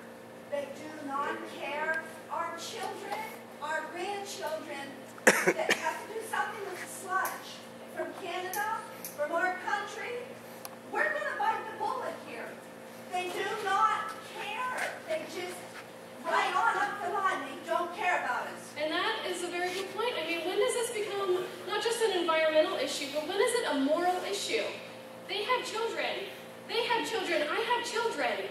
We can't even let our kids go out and play in the grass because they're going to be inhaling the particles. They're going to be smelling that putrid smell. It makes my mother-in-law nauseous to smell. How can I allow my kids, allow any of their kids, grandkids, to go out and play in it? It's a moral issue. We're expendable. We're a bunch of backwoods kids and we're expendable. They said they care for it. Well, Then we're why saying didn't the you same. What do they care for? The issues you're bringing about are biosolids in general, and really, that's way bigger than us. You have the permit. You have the permit. When you're talking about in general of biosolids, that's a lot bigger than us. And if it's so bigger than you, then why don't you cancel the permit? Exactly. You want the permit. I'm sorry, I was addressing the lady Hey, who's talking about biosolids in general, and you know, I wasn't talking about specifics. Yes, it's a lot bigger than us. Butch, go ahead. He's addressing Ask it. your question. Yes, sir. I'll stand up so you can hear me. I'm kind of a quiet person anyway. In an attempt to resolve this, if you're the regional supervisor, and I'm sure you have a budget that you can work in. So in an attempt to resolve this, and I'm really new to this. Does this come by truck on Truck. Yes. a regular load? It comes by tractor trailer. It comes by tractor trailer out of Canada, Binghamton, New York, and New Jersey. Wherever it comes from. I'd like to know that within your budget in the Game Commission, are you worthy to step forward and say, we will take a sample from every truck for X period of time, whatever these people decide is sufficient. We will pay for the analysis of it at a laboratory of their choice and share the results with you and the committee here that's got this together. And after a given amount of time, 2 months, 3 months, whatever the number of tests are you all resolve to come to. If it's not tested, or if it doesn't test the proper standards, you would do that. Now, I also know that the Game Commission hires surveys or have surveys done on their own. Every time you buy a piece of property, you survey. So why can't you, at your expense, survey that property and look at the grades? And then if it doesn't meet or comply with all of the laws and all of the regulations, the two of you go as a group to DEP, to this gentleman's office right here, because trust me, he has better access higher in DEP than the office over in Phillipsburg. He can take you to Harrisburg.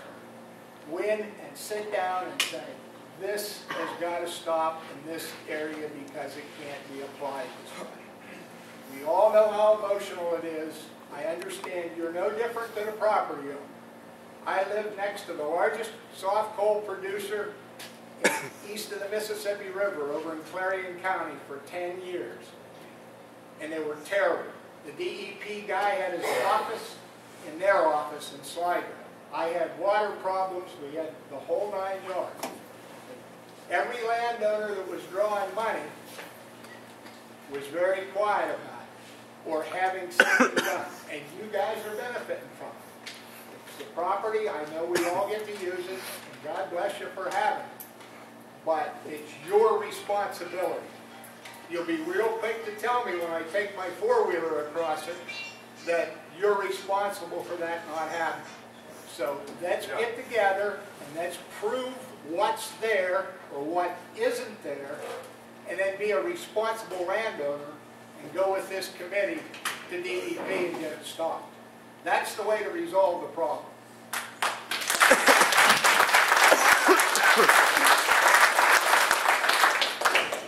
Taking notes while you were speaking, but one of the issues is that it's a general consensus here that they want other things tested, not the elements that have been selected by the EPA.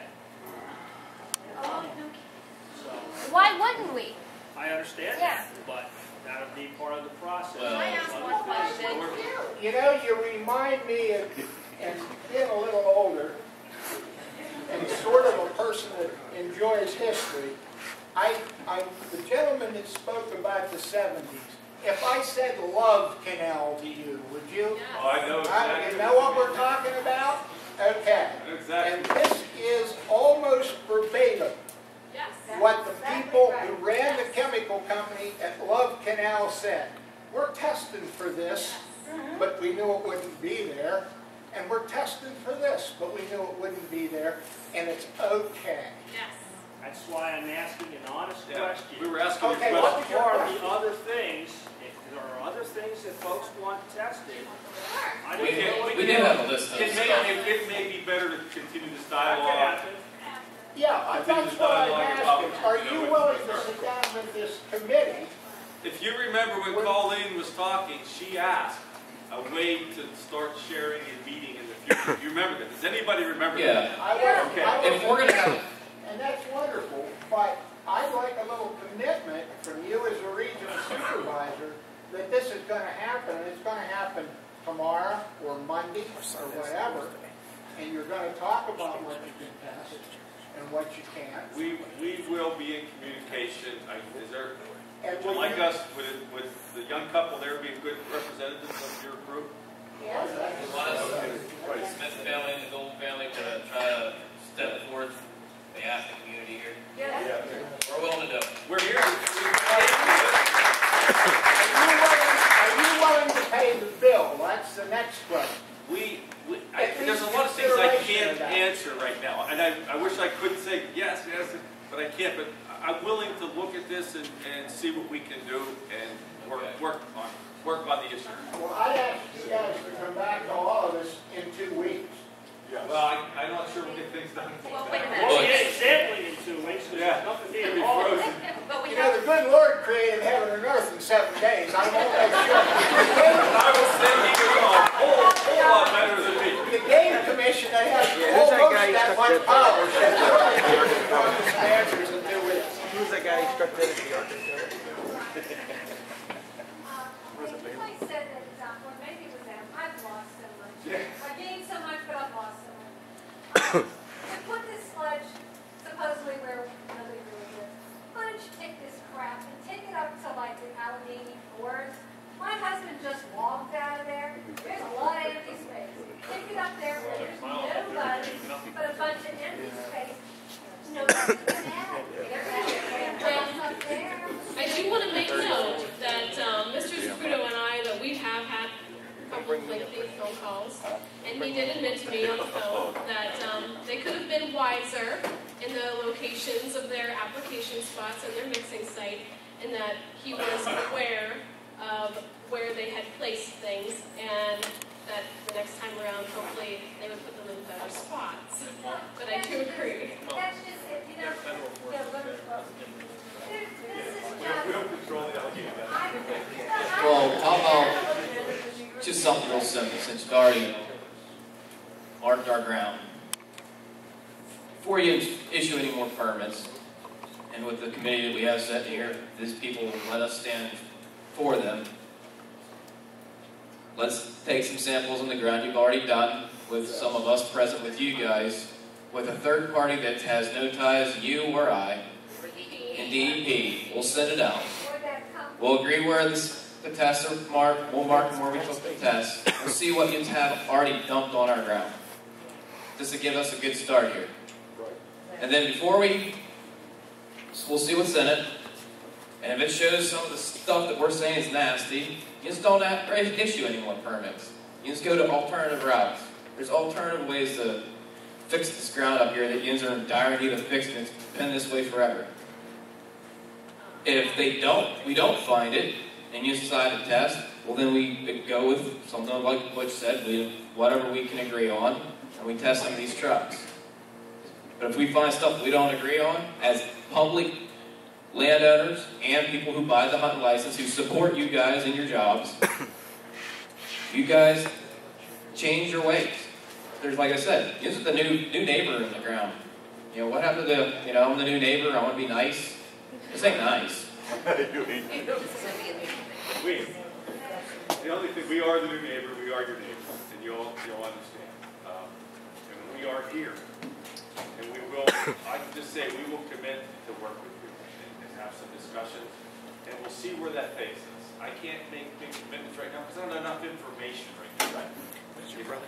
We'll commit resources as necessary. I think he had it. And we're willing to work with us. I would like to suggest one thing here. We're talking about the wildlife here, and I think maybe in the near future, a roadkill or something, take that deer in that area and have it tested. They can test the meat after see if there's any targets. We'd have to know what we're testing. It's really complicated. I think Well, I you mean, have to know what you're testing for, but yeah. There's a way. In there arsenic or anything like that there, you know it's on deer. I can help you find out, decide what you need to test for in that deer. I mean, if I'm hunting, I want to make sure what I'm eating is safe. Well, I'll tell you what, we'll have a big barbecue and we'll invite all you and we'll kill a couple of deer. Barbecue's deer. Going to have barbecue. I know this is really controversial, but I have hunted and I have taken wildlife from areas that have received biosolids. I know that's not what you want to hear, and maybe I'm wrong, but I have done that. Oh yeah, I eat what I kill. Before we wrap all this up, and before we start losing too many people, we do want to make it known that somebody had been saying along the way that the state has sovereignty, and the DEP has sovereignty, right? They're the highest power here in the land, and it's basically on them, although they can pull their permits and not allow it any longer. There is something that all of us could do. With a show of hands, how many of you are residents or have land in Township? Excellent. All of us, we can take it to the township, and the township can take the steps to become home rule. And we're going to try to find out how to do that. The Lake Jose area is home rule, and we know that that would kind of give us sovereignty over the state. And that is what we need, especially in stuff like this. The home rule, like I said, would give us sovereignty. We would be above the DEP in our area. There's communities that do it, but make sure it's what you want to do. Do your research, because there's pros and there's cons. And you actually maybe, I don't know if that's true. I know a lot of communities that do it. Another representative sits behind me. This community recently did it for different reasons, and it was successful. However, I don't know how that plays into state money. I don't know how that plays into other things, and you might lose more than you gain. Just make sure you do home. Right, but I do want to let all of you know it is an option for us to do it. So if we were to go home rule, then we could tell them that we don't want a hearing. Potentially. Yeah, but there's a lot more to, we might not have to pay a road or something either. I don't know. Go ahead. Listen. Mr. Sager, I think that one of the biggest problems is the fact that the EPA and the DEP really don't have to answer to anybody. I think there needs to be changes in government that they should have to answer to somebody, even if it's me. I couldn't agree more. There's very little. DEP and the EPA don't even get along on a lot of things. And obviously, yes, they do, but many of them they don't. And I don't understand how the EPA is led through. I mean, they're trying to do everything in their power to stop our energy. I don't understand how this can be through. I don't really agree with the EPA, and I have many differences with DEP, but they left their door open to have dialogue and have questions, and usually we disagree on almost everything. But that being said, they still will accept questions and dialogue. It's good, better in the sense, I know you got a bad experience. But I found that when you go through DEP, you know, you don't try to jump over everybody's head. Give that lower guy the opportunity first. And if he doesn't do you right, then go up the chain of command. And if you're, I would urge that, especially if the Golds are going to be representatives, I'm going to leave my cards, my email, my phone number, anything that we don't cover or a question you didn't want to ask, get it to them. And if you want numbers at DEP, you want people's names at DEP, I can get you all those numbers. I can get you these. I was just wondering, if the buck stops at the governor's office, should we be calling burning up his phone? Yes. I don't see why not.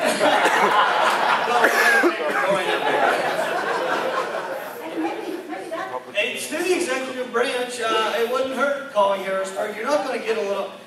I've run into this myself. Okay, with permitting issues, many people, some of us are still in coal business, and I have good rapport with the guys in the Shannon office of Phillipsburg, but I can't get a clear answer.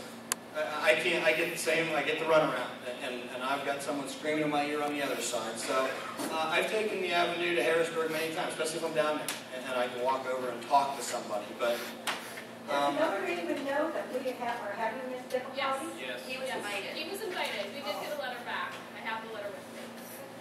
If I get this taken again, the old sage, let me give you a little advice, and this is from a guy that's, fooled around and called here and there and this and that.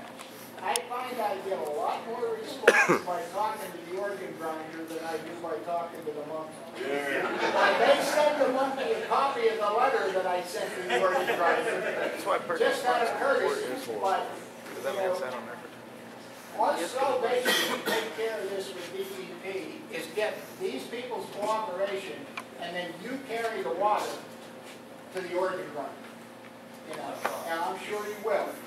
I saw you shake your head when we were talking earlier.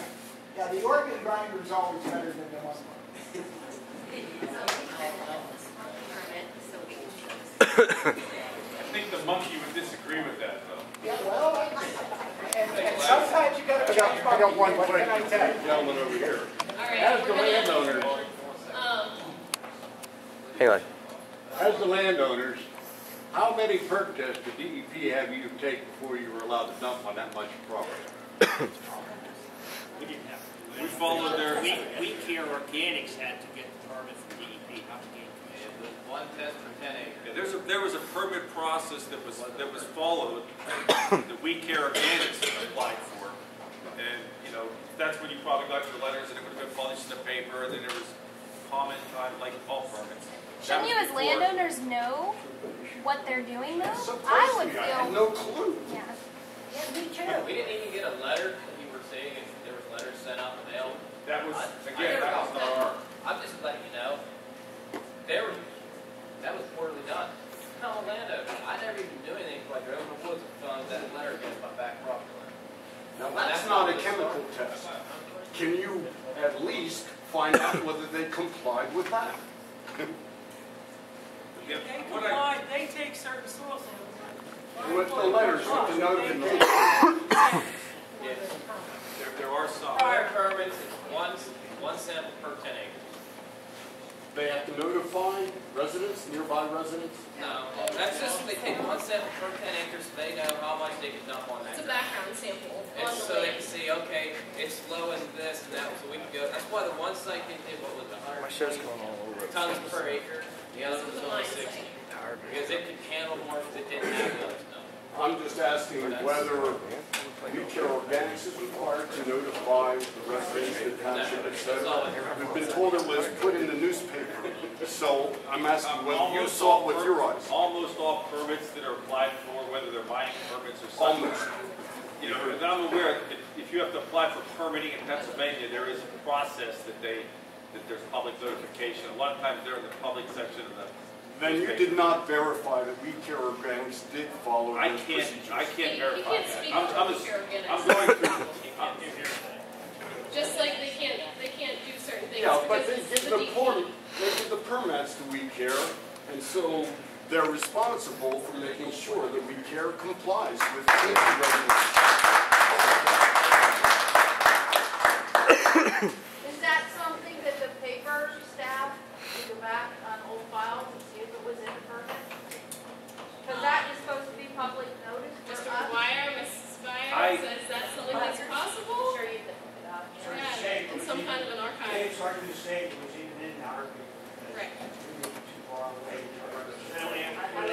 too far away, but your watershed is gonna be We affected. will definitely look into that, Well, to see, I start writing.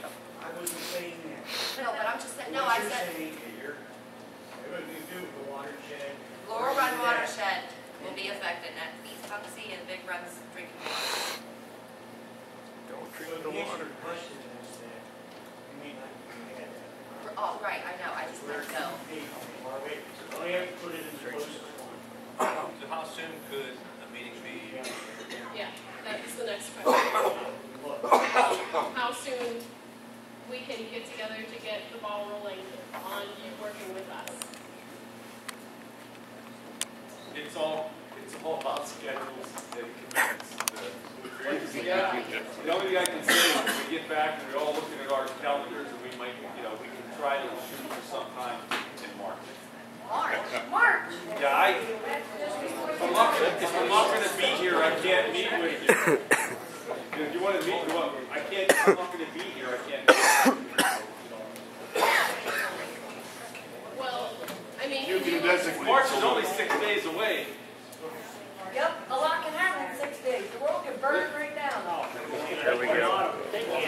She's getting tired. They're shut down for the winter. There's nothing happening. Can you at least do this in the first part of the week? Get in contact with them? We'll talk after the meeting and say. I want a commitment in front of all these people. I would like that too. There will be something done.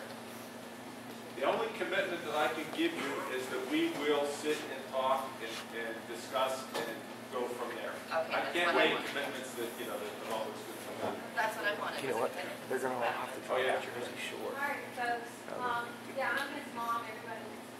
But I gotta tell you, these guys have stuck their nose out. I mean, they have really worked so hard, and I'm so proud of them. But this has cost these guys a lot of money. I mean, they went, Ryan took off work. He's a trucker. He can't afford to do that, because if you don't work, you don't get paid. The lawyers, I mean, comings and goings and paying for everything. It's been very astronomical for them. And I'm asking you, if you're concerned enough and you want this to continue, I would like to see people helping them pay for this. I put a thing over there on the table, anything you can afford, because I'm telling you, these kids can't afford it. They've got a small family, they're just trying to get by themselves. So I, as their mother, am asking you guys to care enough to help them. Or if they're not going to be able to continue this all the time, there's just no way. So thank you.